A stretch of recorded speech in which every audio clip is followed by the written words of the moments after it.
You're watching the Mr. Quality Guy YouTube channel. Hey guys, Mr. Quality Guy here, and today we're going to do a video that is going to do a little overview on GD&T tolerances and dimensions, and it's just going to be something a little quick and a little simple, just to get you to understand what dimensions and tolerances are. And so if we look here,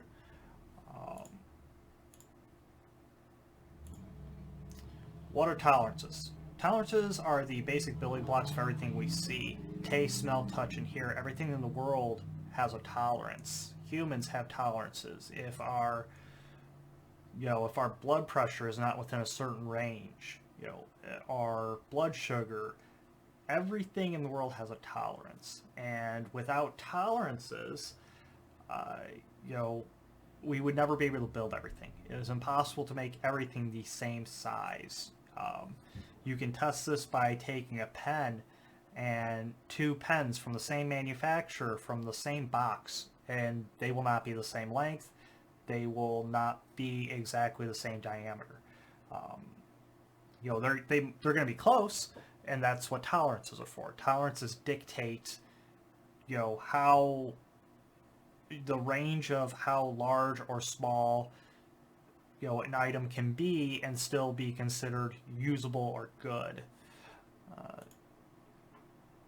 So our first bit is form control. Form control is a set of GD&T dimensions that includes straightness, flatness, roundness, circularity, and cylindricity.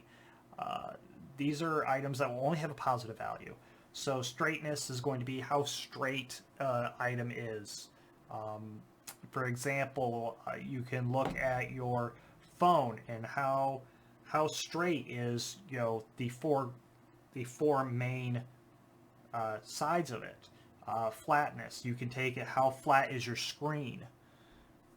Roundness, if you have a pen, well, how round is it? Is it perfectly round? Is it slightly misshapen? Circularity and roundness are used interchangeably.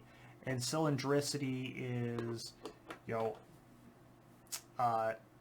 within its own set, how well is it a cylinder? These are some of the most basic form control tolerances.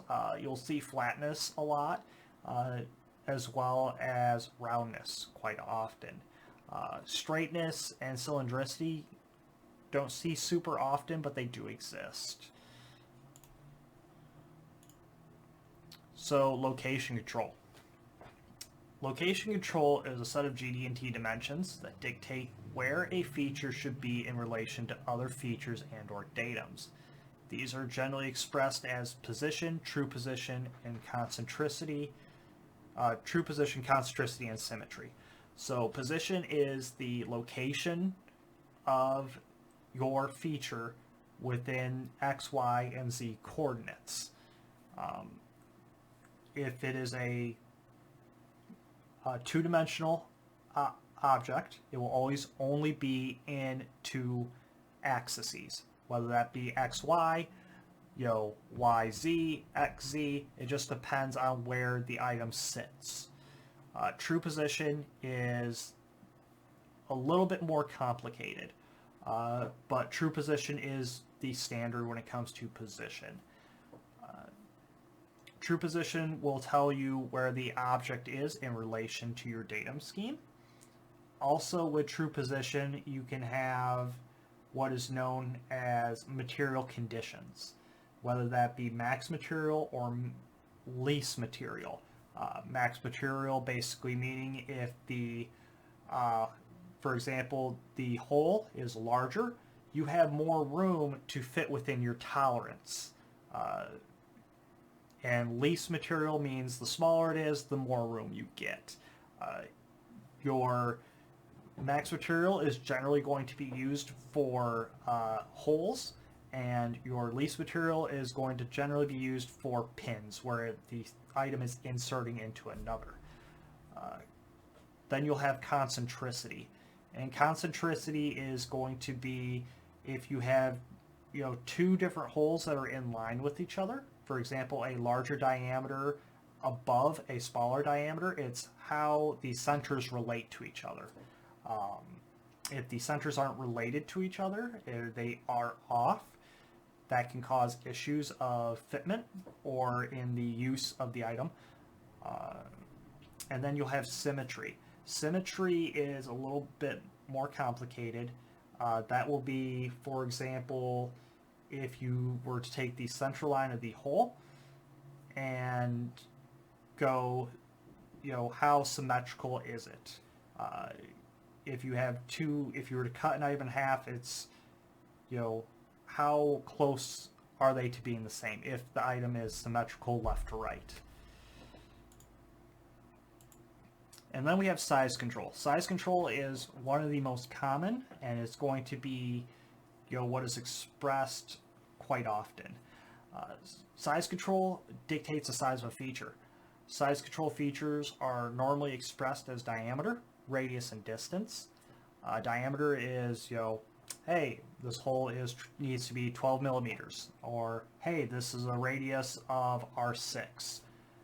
And distance is going to be your length, your width, your height measurements. How far is it?